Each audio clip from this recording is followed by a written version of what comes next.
Réouverture des écoles, peut-on s'inspirer du Luxembourg? Imaginez un territoire qui couvrirait Bruxelles, Namur et Charleroi jusqu'à Féronval, c'est la taille du Grand-Duché du Luxembourg. Avec moins de 630 000 habitants, le Grand-Duché ne dépasse pas la moitié de la population bruxelloise. Il n'est donc pas insensé de penser que le déconfinement puisse être plus simple chez nos voisins du Sud-Est. Le gouvernement de Xavier Bettel a ainsi déjà publié, le 16 avril, sa stratégie de déconfinement.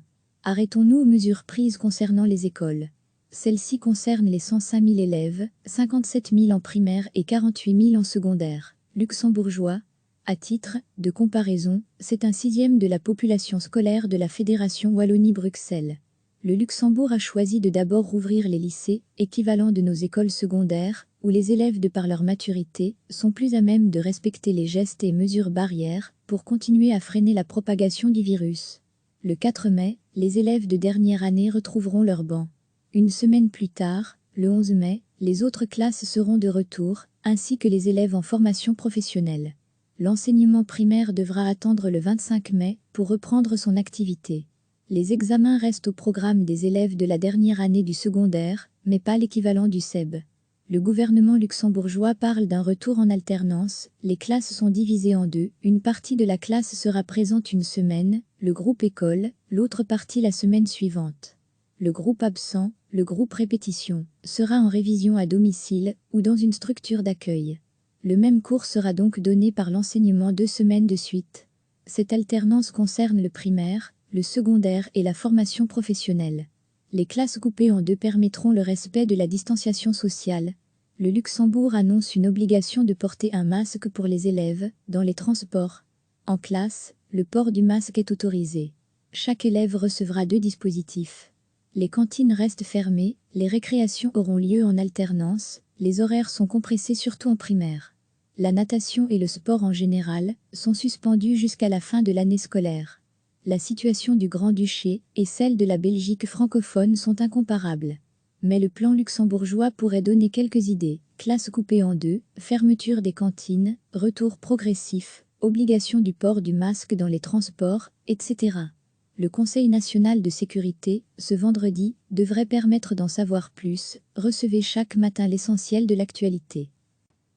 Imaginez un territoire qui couvrirait Bruxelles, Namur et Charleroi jusqu'à Féronval, c'est la taille du Grand-Duché du Luxembourg.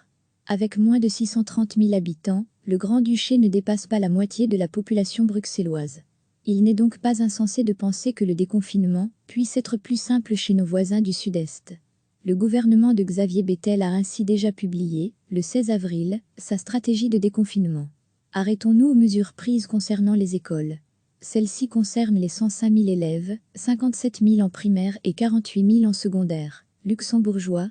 À titre de comparaison, c'est un sixième de la population scolaire de la Fédération Wallonie-Bruxelles. Le Luxembourg a choisi de d'abord rouvrir les lycées, équivalents de nos écoles secondaires, où les élèves de par leur maturité sont plus à même de respecter les gestes et mesures barrières pour continuer à freiner la propagation du virus.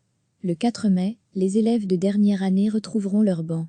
Une semaine plus tard, le 11 mai, les autres classes seront de retour, ainsi que les élèves en formation professionnelle. L'enseignement primaire devra attendre le 25 mai pour reprendre son activité.